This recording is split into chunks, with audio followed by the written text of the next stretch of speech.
நிகழ்ச்சியின் அடுத்ததாக முன்னிலை உரையாற்றியுள்ள துரை ஆனந்தராஜ் ஐயா அவர்கள் பற்றி ஒரு சில வார்த்தைகள். கூடல் மாநகரம் மதுரையில் குழந்தையாக பிறந்தாலும் வளர்ந்தது எல்லாம் நெய்வேலி நகர்ந்தார். ஆரம்ப கல்வியும் உயர்நிலை கல்வியும் அங்கு படித்தார். தமது பொறியியல் கல்வியை சிதம்பரத்தில் முடித்தார். பல ஆண்டுகாலம் பொறியாளராக பணியாற்றி இவருக்கு திருக்குறள் மீதும் தொல்காப்பியத்தின் மீதும் காதல் ஏற்பட்டது. திருக்குறள் மேலாண்மை என்னும் பொருண்மையில் ஆய்வை 108 அதிகாரங்களுக்கு செய்துள்ளார். இவரது நூல்கள் இணையத்தில் பதிவேற்றமும் செய்யப்பட்டுள்ளன.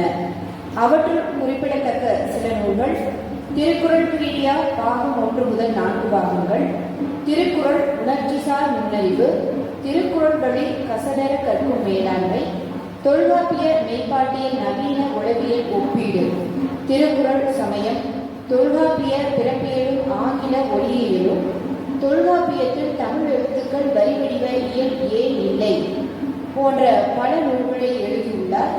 இவரது தமிழ் பணியை பாராட்டி தமிழ்நாட்டு அரசு அகவை முதிர்ந்த தமிழறிஞர் விருதினை வழங்கி சிறப்பித்துள்ளது. அன்னார் அவர்களை முன்னிலை உரையாற்ற அன்புடன் அழைக்கின்றோம்.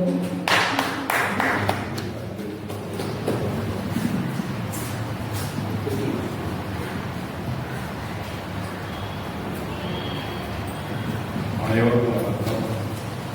என் பேர் ஆனந்தராஜ். இந்த தொல்காப்பிய பேரவை எனக்கு என்ன தொடர்பு கேட்டீங்கன்னா, இந்த தொல்காப்பிய பேரவை மரத்தை அது மாட்டுக்கொட்டாங்க. அந்த மாட்டுக்கொட்டைங்கிறது தான் இங்கே ஒரு சொல்றது. இதுக்கு மூலாதாரம் அன்னையிலிருந்து தொல்காப்பியத்தை ஒரு வழிகாட்டிய எனக்கு இருந்தது ஒரு ஞானியம்.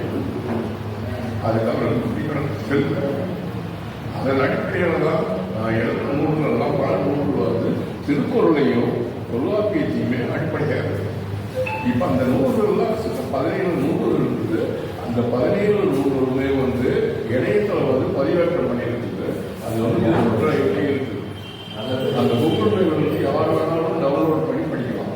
அது ஃப்ரீ தான், யாருக்கும் எந்த விதமான இது கிடையாது. அதெல்லாமே எப்படின்னா முதல்ல தொடர்ந்து திருக்குறள் மேலாண்மை எல்லாருமே பரிமையில அடிப்படையாக கொண்டு அது ஒரு இலக்கிய நூலாகவும் ஒரு சமய நூலாகவும் கருதப்பட்டு அது ஒரு மேலாண்மை நூலாக கருதப்படும். ஆனால் எங்களை பார்வையில் அது முற்றிலுமே மேலாண்மை நூல். மேலாண்மை நூல்னு சொல்றதை விட அது மேலாண்மை இலக்கியம் சொல்லணும். அது என்னுடைய கருத்துப்படி 108 அதிகாரங்களையும் ஒவ்வொரு அதிகாரத்துக்கும் இதுவே நடைமுறையில் எப்படி மேலாண்மை தத்துவங்கள் நடைமுறையில் இருக்கிறது தொகுத்துதான். அந்த தொகுக்கப்பட்ட நூலுடைய கிட்டத்தட்ட 1500 பக்கம் வரும். இது எதுவுமே எதுவுமே கற்பனைலாம் எதுவுமே கிடையாது, எந்த இதுவும் கிடையாது. இன்னைக்கு நடைமுறையில் என்ன இருக்குதோ அது அப்படியே எழுதிருக்கு. ஒரு எடுத்துக்காட்டுக்கு ஒரு சொல்றோம், வினை தூய்மை இருக்குது. வினை தூய்மைங்கிறது என்னது? அது என்னங்கிறது இன்னைக்கு டோட்டல் குவாலிட்டி மேனேஜ்மெண்ட். ஆனால் டோட்டல் குவாலிட்டி மேனேஜ்மெண்ட் இருக்குதா கேட்டோம்னா இல்லை. ஏன்னு கேட்டீங்கன்னா அந்த டோட்டல் குவாலிட்டி மேனேஜ்மெண்ட்ல அறம் கிடையாது. ஒரு ப்ராசஸ் இருக்குது, ஒரு கண்ட்ரோல் இருக்குது, ஒரு ரெகுலேஷன் இருக்குது. ஒழிய அது அறம் கிடையாது. அதனால முழுமையாக அடையாது. டோட்டல் குவாலிட்டி மேனேஜ்மெண்ட் முழுமையாக அடையாது. அதே மாதிரி ISO 9000 கிட்டத்தட்ட 4 மாதங்களுக்கு உட்பட்டது. ஆனால் இன்னைக்கு எப்படின்னு கேட்டீங்கன்னா, ஏன் அது தோல்வி அடைஞ்சதுக்கு காரணம் என்னன்னு கேட்டீங்கன்னா அதில் அறம் இல்லாது. ஆனால் திருக்குறளில் அறம் எப்படி செயல்படுகிறது அந்த இந்த புக்கோடு உன்னத தர மேலாண்மைங்கிறது தனியாக ஒரு நூல் தொகுத்து இருக்கிறார். அதே மாதிரி ISO 9000க்கும் திருக்குறளுக்கும் ஒப்பீடு பண்ணியும் ஒரு நூல் போடுறாங்க. அதே எதுக்கு சொல்ல வாங்க கேட்டீங்கன்னா, திருக்குறள் முற்றிலும் ஒரு மேலாண்மை நூலுங்கிறது கருதி படித்தாளர் ஒழிய அதனுடைய கோட்பாடுகள் தெரியவே தெரியாது. அடுத்து தொல்காப்பியத்தை பொறுத்தவரை இப்போ இங்கிலீஷ் ஃபொனட்டிக்ஸ் இருக்குது. இங்கிலீஷ் ஃபொனட்டிக்ஸ் என்னன்னு கேட்டீங்கன்னா, இன்னைக்கு இங்கிலீஷ் ஃபொனட்டிக்ஸ் வந்து கிட்டத்தட்ட 1000. ஆனால் தமிழில் இருக்கிறது வந்து 20 பாடல்கள் தான்.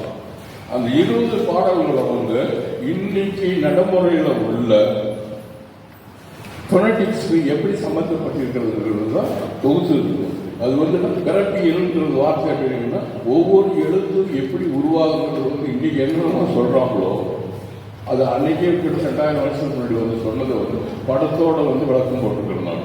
நான் என்னுடைய படத்தை நான் போடல, ஆங்கிலத்துல என்னென்ன ஒளிக்கு வந்து என்னென்ன படங்கள் கொடுத்துட்டாங்களோ அதே படங்கள் வந்து தமிழுக்கு எப்படி பொருந்துதுங்கிறது அந்த நூல் வரும். அதே மாதிரி வந்து அப்படிங்கிற அடுத்து வந்து தொல்காப்பியம் வந்து இஸ் சிம்பிளஸ்ட் சைக்காலஜி டாக்மான்னு சொல்லுவோம். அது எப்படி டாக்மாங்கிறது வந்து எப்படின்னா இன்னைக்கு நடைமுறையில் உள்ள மாடர்ன் சைக்காலஜியில் என்னென்னலாம் சொன்னதோ அவ்வளோ சைக்காலஜி வந்து தொல்காப்பியத்தில் வந்து அன்னைக்கு சொல்லியிருக்காரு. அதுக்கும் இதுக்கு என்னென்ன ஒப்பீடு பண்ணணும்னா என்ன தெரியும் கேட்டீங்கன்னா தொல்காப்பியத்தில் உள்ள சைக்காலஜி இன்னைக்கு மாடர்ன் இருக்கு அப்ளிகபிள். ரெண்டாவது எப்படி கேட்டீங்கன்னா அதனுடைய அடிப்படையில் திருக்குறளே உருவாக்கப்பட்டது. அந்த திருக்குறள் உருவாக்கப்பட்டது நத்திங் எமோஷனல் இன்டெலிஜென்ஸ். இன்னைக்கு வந்து எமோஷனல் இன்டெலிஜென்ஸ் வந்து மக்களுக்கு தேவைப்படுது. இன்னைக்கு எல்லாரையும் உணர்ச்சி வசமாக பேசுறீங்களோ ஒழிய எப்படி அதை வந்து கண்ட்ரோல் பண்றதுங்கிறது தான் வந்து திருக்குறள் சொல்றதும் ஒவ்வொரு சாப்டர் சொல்றது வந்து அரசு பாலில் உள்ளது. இதை வந்து எப்படி கண்ட்ரோல் பண்ணணும்னு தான் இருக்குது. என்னுடைய வாழ்க்கையில் வந்து ஒரே ஆளாக கிட்டத்தட்ட 40 வருஷம் வேலை செஞ்சிருக்கேன். இந்த 40 வருஷத்துல வந்து தமிழ்நாடு கவர்மெண்ட்லையும் இருந்திருக்கிறேன், பப்ளிக் செக்டர்லையும் இருந்திருக்கிறேன், எம்எஸ்சிலையும் இருந்திருக்கிறேன், கார்பரேட் செக்டர்லையும் இருந்திருக்கிறேன். அதுவும் வந்து சதர்ன் இந்தியாவில் உள்ள எல்லா ஸ்டேட் கிளாஸ் இருக்கிறேன். ஆந்திராவிலிருந்து, கர்நாடகாவிலிருந்து, பாம்பேலிருந்து எல்லா ஸ்டேட்ல இருந்து எனக்கு வந்து நானும் கிட்டத்தட்ட ஒரு 6-7 மொழி பேசுகிறேன். அந்த அடிப்படையில் வந்து லிங்குவிஸ்டிக்ஸ் வந்து ரிசர்ச் பண்ணி எழுதுனது தான் வந்து படிச்சிருக்கேன். அப்போ என்னென்ன லாங்குவேஜ்லாம் படிச்சிருந்தோம், இந்தியும் பேசியிருக்கிறேன், சான்ஸ்கிரிட்டும் பேசியிருக்கேன். அதன் அடிப்படையில் வந்து தொல்காப்பியத்தின் அடிப்படையில் பேசுகிற பார்த்து தான் வந்து என்னோட அதுக்கு பிறகு வந்து எழுதுகிற நூலுக்கு பேர் வந்து ரொம்ப சென்சிட்டிவான டாபிக் இருந்தாலும் இன்னைக்குள்ள நடைமுறை வந்து அது சொல்லாமல் இருக்க முடியாதுங்கிறதுக்காக அது பேர் வச்சது வந்து அப்படின்னா சான்ஸ்கிரிட் செப்டிக்னு போட்டுருவாங்க. சான்ஸ்கிரிட் ஒரு மலக்குடியில் போட்டது காரணம் என்னன்னு கேட்டீங்கன்னா அவ்வளவு வந்து வித் எவிடன்ஸ். இது வந்து வெறும் பேசல, ஒவ்வொரு சாப்டருமே வந்து எழுதி அது கூட டாக்குமெண்ட்ஸ்லாம் என்னென்னா வேர்ல்டு வைடாக இருக்குதோ அவ்வளோத்தையும் டோட்டலாக கம்பைல் பண்ணியிருக்காரு. ஒரு வார்த்தை 2 வார்த்தை எடுத்துலாம் பேசல. நார்மலாக வந்து ரிசர்ச் பண்ணுவாங்க, ஒரு பேராகிராஃப் எடுத்து பேசுவாங்க, ஒரு கோட் போட்டுவோம். நான் வந்து அப்படியெல்லாம் கோட் பண்ணுவேன். நான் முழு டாக்குமெண்ட்டே உங்களுக்கு ஒரு நீங்களே படித்து தெரிஞ்சுக்க வருவேன். இது எப்படின்னா லிங்குவிஸ்டிக்ஸ்லையும் கிராமட்டிக்லையும் ஆகட்டும், அது எப்படி வந்து அது சான்ஸ்கிரிட் வந்து it was a spoiled language. ஆக்சுவலாக பல காரணங்கள் எப்படி ஸ்பாயில் ஆச்சுங்கிறது வந்து எப்படி டாக்குமெண்ட் எவிடன்ஸ் கிடையாது. அங்கே ஒன்று இங்கே ஒன்று வந்து டாக்குமெண்ட்ஸ் வந்து வேறு வேறு வேறு மெனி சோர்சஸ் இருக்குது. அந்த சோர்சஸ் பூராமே சமயத்தில் கிடைக்கிற கலெக்ட் பண்ணது பூராமே அந்த புக்கில் இருக்குது. ரெண்டாவது எப்படி இருக்குன்னா சான்ஸ்கிரிட்டை வந்து ரொம்ப உயர்த்தது சர் வில்லியம் ஜோன்ஸ் 1795 வந்து சான்ஸ்கிரிட்டை வந்து நேச்சுரல் லாங்குவேஜாக மாற்றி அதை முடியாமல் தான் அந்த ஹிந்தியை கன்வெர்ட் ஆகும். ஹிந்தியை ஒரு புதுசாக கிரியேட் பண்ணி ஒரு லாங்குவேஜை உருவாக்கி இன்ட்ரோடியூஸ் பண்ணாங்க. அந்த சமயம் ஏன் பண்ணாங்கன்னு கேட்டீங்கன்னா சான்ஸ்கிரிட் வந்து உள்ள கிராமர் ஆகட்டும், மற்றபடி லாங்குவேஜை வந்து it is not a communicative language. It might be shastras, சந்திராஸ், சாண்டிங்.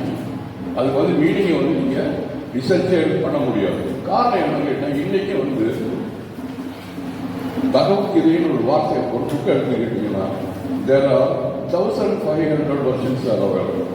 ஒவ்வொருத்தருக்கும் ஒவ்வொரு கருத்து இருக்குது, ஒரே கருத்து கிடையாது. ஏன்னு கேட்டீங்கன்னா ஒரே கருத்தை இன்னொருத்தரும் சொல்ல மாட்டாங்க, சொல்ல முடியாது. ஏன்னு கேட்டீங்கன்னா அந்த ஒவ்வொரு வார்த்தைக்கும் வந்து அர்த்தங்கள் வந்து பல விதமாக செஞ்சுருக்காங்க. நீங்கள் வந்து ஒரு நிலையான ஸ்டாண்டர்டான கருத்தை கொண்டு போக முடியாதுங்கிறது வந்து இருக்காங்க. அதனால தான் என்ன பண்ணாங்கன்னா ராஜீவ் மல்ஹோத்ராவுக்கும் இன்னொருத்தருக்கும் யூஎஸ் அப்படி சண்டையாக நடக்குது.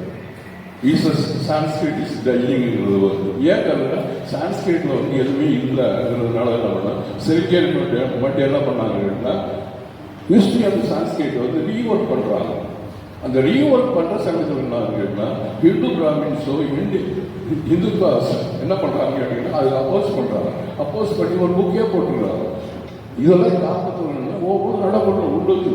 அதே மாதிரியே இன்னைக்கு உள்ள இந்தியாவில் வந்து ரியல் சான்ஸ்கிரிட் ஸ்காலர்ஷிப் இந்தியாவில் கிடையவே கிடையாது. ஒன்று அமெரிக்காவில் இருக்கிறாங்க, இல்லைங்களா ஜெர்மனியில் இருக்கிறாங்க.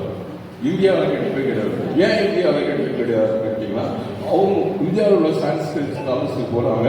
அது பார்த்த உடனே அது ஒரு மத கோட்பாடாகவோ இல்லை மற்ற கோட்பாடாகவோ மாறிடுது. உண்மையான டிரான்ஸ்லேஷனே கிடையவே கிடையாது. அதனால என்ன அது டிரான்ஸ்லேஷனே கிடையவே கிடையாது. நீங்க வந்து அது வந்து டிரான்ஸ்லேஷன் படிச்சீங்கன்னு வச்சுக்கோங்க கஷ்டம். நான் சான்ஸ்கிரிட் படித்தேன். நான் படிக்கிற சமயத்தில் எனக்கு தெரிஞ்சிச்சு சான்ஸ்கிரிட்ல இருந்து ஒரு பர்ஃபெக்ட் சொல்யூஷன் நீங்க வந்து இன்டர்பிரேஷன் நீங்க பண்ணவே முடியாதுங்கிறது. இதுக்கு எதுக்கு சொல்ல வந்தேன்னு கேட்டீங்கன்னா இது வந்து சான்ஸ்கிரிட்டை கம்பேர் பண்ண பார்த்து தமிழ் வந்து எவ்வளவு ஹையர் ஸ்டேட்டஸ் இருக்குங்கிறது அந்த கிராமரை படிச்சாதான் புரியும். அது படிக்காம வந்து கிராமர் செய்யாம படிக்க முடியாது. இன்னைக்கு வந்து மெய்பாட்டியல் உள்ளாகிறது கிடையவே கிடையாது. லைஃப் ஸ்டைல்ஸ் பூராமே அதில் வந்து இது பண்ணியிருக்காங்க. இன்னைக்கு வந்து செக்ஸ் எஜுகேஷன் இருக்கு. செக்ஸ் எஜுகேஷன் யாருக்கும் என்னன்னு தெரியல. இவங்க sex education how to do செக்ஸ்ங்கிறது கிடையாது. அதுக்குள்ள பிஹேவியர் இருக்கும். சைக்காலஜி என்ன, பிஹேவியர் என்ன, ஆட்டிடியூட் எப்படி சேஞ்ச் ஆகுது, லைஃப் ஸ்டைல் எப்படி மாற்றுங்கிறது எழுதுறது வந்து எப்படின்னா இதில் தான் இருக்குது. எதில் இருக்குது செல்வாக்கில் தான் இருக்குது. அதை படித்து சொல்றதுக்கு யாரும் கிடையாது. இன்னைக்கு யாரும் படிக்கிறதும் கிடையாது. அதை படிக்க வேண்டிய காலம் போச்சு. இது என்னன்னு கேட்டா இன்னைக்கு உள்ள யூனிவர்சிட்டிஸ் யாருமே அது வந்து ரெகனைஸாக பண்ணுறது கிடையாது. ஐயா காலையப்புற நானும் இதே பாரதியார் பல்கலைக்கழகத்துக்கு 2-3 மீட்டிங் போயிருக்கிறோம். எங்களுக்கு மதிப்பு உட்காரப்படும் அனுமதிச்சது கிடையாது. கேட்டால் தமிழ் டிபார்ட்மெண்ட் அது உள்ள மரியாதை அவ்வளோதான். இன்னைக்கு தமிழ் ஒண்ணு வேண்டாம். பாரதியார் யூனிவர்சிட்டி தமிழ் டெக்ஸ்ட் புக்கை படிச்சு பார்த்தீங்கன்னா அது வெறும் குப்பை. ஏன் இப்படிலாம் இருந்ததுன்னா அது எப்படி தமிழ் ஆர்வமோ தமிழ் உணர்ச்சியோ வர்றதுக்கு வாய்ப்பே கிடையாது. ஆனா என்ன குப்பைகளை வச்சுட்டு நீங்க டாக்டரேட் பண்ண பார்த்து நீங்க எப்படி தமிழ்ல வந்து எப்படி முன்னேற்றம் பண்ண போறாங்க தெரியவே இல்லை. இதை தமிழ் வளர்ச்சி துறையில் சொன்னாலும் கேட்க போறது கிடையாது. ஏன்னு கேட்டீங்கன்னா எல்லாம் ஆன்மீக கண்ணோட்டத்திலே எல்லாத்தையும் காப்பசங்கள் என்னதான் கேட்டீங்கன்னா உண்மையான தொல்காப்பியமும் உண்மையான திருக்குறளும் வெளிப்படுவதே இல்லை. சொல்லிய மனுஷியால் ரொம்ப நன்றி. வணக்கம்.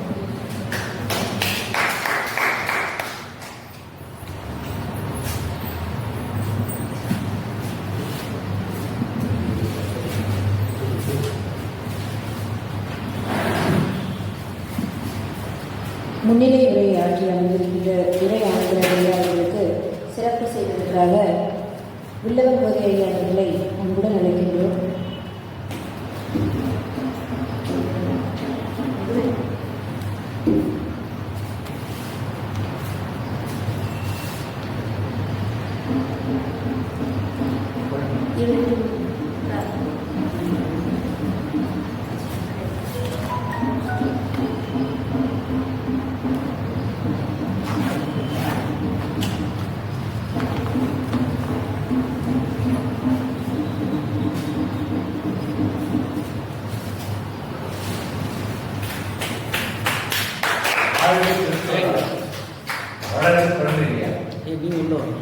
இந்த பக்கம்